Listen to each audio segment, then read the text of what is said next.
सभी मसीह भाई बहनों को प्यार भरी जय मसीह की। परमेश्वर की पाक और पवित्र हजूरी में आप सभी का स्वागत करते हैं। और हमारे पिता परमेश्वर ने हमें जो आज का दिन, आज का समय, चलती सांसें और अपने वचन दिए हैं, आत्मा की खुराक दी है, उसके लिए प्रार्थना करते हैं। Hallelujah, hallelujah, hallelujah, hallelujah, hallelujah, hallelujah, hallelujah. धन्यवाद, धन्यवाद, धन्यवाद, धन्यवाद, धन्यवाद। पिता पुत्र पवित्र आत्मा, पिता पुत्र पवित्र आत्मा, सेना के यहोवा खुदा जी, आपका शुक्र धन्यवाद करते हैं। महान परमेश्वर मेरे यहोवा पिताजी, आपने सारी रात हमें संभाल कर रखा, सुबह का मीठा प्यारा दिन दिया मेरे यहोवा पिताजी। हमारे घर परिवारों में हमें बना कर रखा मेरे खुदावन जी। किसी भी भली वस्तु की हमें कमी नहीं होने दी मेरे खुदावन जी। भरपूर करके रजाया मेरे खुदावन जी। आपका धन्यवाद करते हैं मेरे महान परमेश्वर। हमारे रास्तों में हमारी मदद सहायता की, अपने स्वर्ग दूतों का पहरा हमारे इर्द गिर्द लगा के रखा मेरे खुदावन जी। हमारी रसोइयों को भरपूर रखा, बरकतों से भरा। आपका धन्यवाद करते हैं महान परमेश्वर। अब समय आपके वचन का, कलाम का है मेरे यहोवा पिताजी। हमारी रोज़ की रोटी आत्मा की खुराक का है मेरे खुदावन पिता परमेश्वर जी। सचमुच आपके वचन हमारे राहों की ज्योति, हमारे जीने का, हमारे शुद्ध रहने का आधार है पिता परमेश्वर। मेरे यहोवा पिता, आपके कलाम में लिखा, धरती आकाश टल जाएंगे पर मेरे वचन कभी भी ना टलेंगे मेरे खुदावन जी। आपके वचन पिता परमेश्वर जी सत्य मार्ग और जीवन है मेरे खुदावन जी। ये हमें सही रास्ता, सही मार्ग, सही मंजिल तक लेकर जाते हैं पिता परमेश्वर जी। और सचमुच हमें नया बल, नई उम्मीद, नया जीवन देते हैं खुदावन जी, जिस पर चलकर हम चलाए और बचाए जाते हैं। ये वचन हमारी ज़िंदगियों में बने रहे खुदावन जी, और बहुत बरकतों का कारण बने, और कोई भी शैतानी शक्ति इस वचन को हमसे चुरा ना सके। प्रार्थना यीशु मसीह के जीवते नाम में मांगते हैं, आमीन, आमीन और आमीन। हालेलुया। आज मैं आपके लिए लेकर आई हूँ मरकुस 14 की 17 से 21 नंबर आयत तक, जिसका टॉपिक मैंने आपको कल बताया था, चेलों के साथ फसह का अंतिम भोज। जो प्रभु यीशु मसीह के चेले थे, प्रभु का समय निकट था सलीब पर चढ़ने वाला, तो परमेश्वर ने तब अंतिम भोज लिया, जिसको आज हम प्रभु भोज भी कहते हैं, और परमेश्वर की याद में हम उसको मनाते भी हैं। पढ़ते हैं, लिखा है तब आगे क्या हुआ। जब सांझ हुई तो वह 12 के साथ आया, तब वह बैठे भोजन कर रहे थे। तो यीशु ने कहा, मैं तुमसे सच कहता हूँ कि तुम में से एक जो मेरे साथ भोजन कर रहा है, मुझे पकड़वाएगा। हालेलुया। जैसा कि मैंने कल आपको बताया था कि यहूदा इस्करियोती, जिसने परमेश्वर को पकड़ाया था, विश्वासघात किया था, परमेश्वर यहाँ उसके बारे में बात कर रहे हैं। और परमेश्वर ने जैसे कल सजी सजाई एक कुटिया तैयार थी, या कहें एक घर तैयार था, या एक कमरा तैयार था, जहाँ पर परमेश्वर प्रभु भोज आज लेने वाले थे। वहाँ पर 12 चेलों के साथ परमेश्वर ने भोजन करते हुए ये बात बताई कि तुम में से कोई एक जन है, और मैं तुमसे सच कहता हूँ कि वो जो एक जन है वो आज मुझे क्या करेगा, पकड़वाएगा। या तुम में से एक जन जो मेरे साथ क्या करेगा, विश्वासघात करेगा, जो मुझे या दुश्मनों से या वैरियों से मुझे पकड़वाएगा, मेरे सलीब पर चढ़ाए जाने के लिए मुझे पकड़वाएगा। ऐसा परमेश्वर ने उनसे कहा, क्योंकि परमेश्वर सब कुछ जानते थे। वो महान परमेश्वर थे, उन्हें पहले से ही सब कुछ पता था। परमेश्वर ये सब होने से रोक भी सकते थे, क्योंकि वो महान परमेश्वर थे, पर ये सब होना ज़रूरी था, ये लिखा था, और ये सब हुआ भी। हालेलुया। आगे पढ़ते हैं। उन पर उदासी छा गई, और वह एक एक करके उससे कहने लगे, क्या वह मैं हूँ? उसने उनसे कहा, वह 12 में से एक है, और जो मेरे साथ थाली में हाथ डालता है। हालेलुया। अब जब 12 चेले बैठे थे अब जैसे आज हमने एक ग्रुप बनाया हो, एक टीम बनाई हो और वहाँ पर दास बैठे हों परमेश्वर के और वो कह रहे हों कि आज मैं तुम्हें बताता हूँ कि चर्च में किसी ने एक गलती की है या गुनाह किया है या चोरी की है, तो सभी बारों अगर हम टीम में होते तो हमें भी यही लगता क्या वो मैंने किया है, क्या वो मैंने किया है।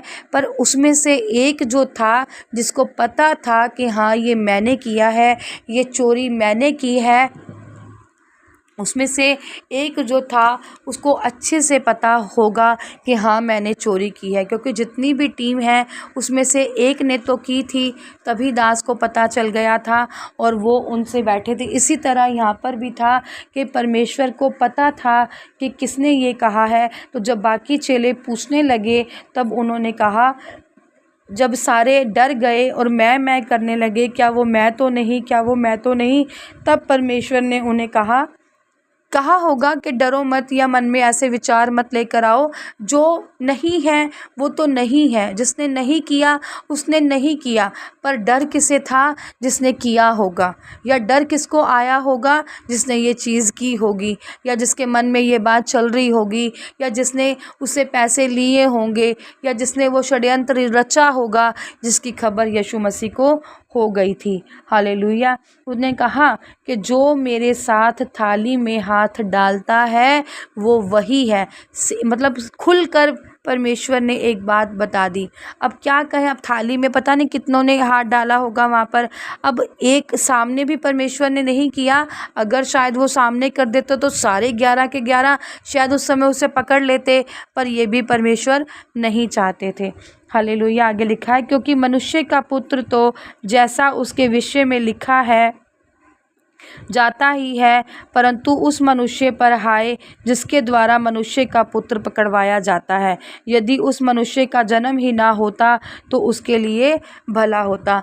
अब कह रहे हैं कि परमेश्वर के पुत्र के साथ तो जो लिखा था वो होना ही था, वो तो महान परमेश्वर थे, उनकी तो कहते हैं ना करनी भरनी उनके साथ ही थी। या उदाहरण के तौर पर हम कहें कि जिसके साथ जो कुछ किया है वो तो भलाई का पात्र है ही, उसे तो जो मिलना है स्वर्ग में परमेश्वर ने सोचा ही है। हम क्या होते हैं कुछ कहने वाले, कह रहे हैं पर हाय उस पर है जिसके द्वारा वो पकड़वाया गया, या हाय उस पर है जिसने चोरी की, जिसने किसी का सामान चुराया और उसको कितना हर्ट हुआ होगा, जिसने वो सामान बड़े ही प्यार से पता नहीं कितनी जद्दोजहद करके या कितनी मेहनत से बनाया होगा, पर हाय उस पर जिसने चोरी की।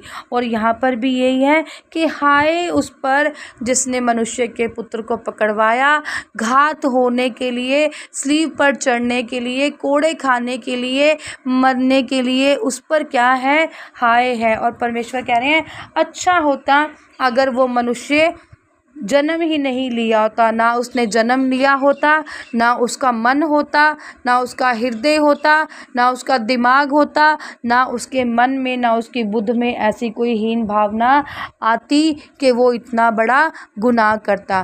कह रहे हैं ये सब होने से अच्छा था कि उसका जन्म ही ना हुआ होता, ताकि वो ऐसे गुनाह में ना पड़ता। हालेलुया। ऐसे महान परमेश्वर हैं हमारे कि सब कुछ परमेश्वर को पता भी था, पर परमेश्वर ने सब कुछ कर सकते थे अगर उसी समय परमेश्वर 11 को बता देते कि ये जो 12वां है यहूदा इस्करियोती, ये मुझे पकड़वाएगा और मैं स्लीव पर चढ़ाया जाऊंगा, मुझ पर कोड़े पड़ेंगे, तो वो शायद उसी समय उसे पकड़कर और मार डालते। पर खुदावंद ये नहीं चाहते थे, वो प्रेम को दर्शाने आए थे, वो दया को दर्शाने आए थे, वो कुछ सबक सिखाने आए थे, वो हमें बताना चाहते थे, हमारी बंद आँखों को खोलना चाहते थे, हमें नए सिरे से नया होना बताना चाहते थे। कुर्बानी किसे कहते हैं, दया किसे कहते हैं, आत्मा के फल के जो 9 फल है वो किसे कहते हैं, शायद यहाँ पर परमेश्वर हमें वही बताना चाहते थे। और यही परमेश्वर ने किया भी, क्योंकि ये लिखा था और ये चीज़ें हुई।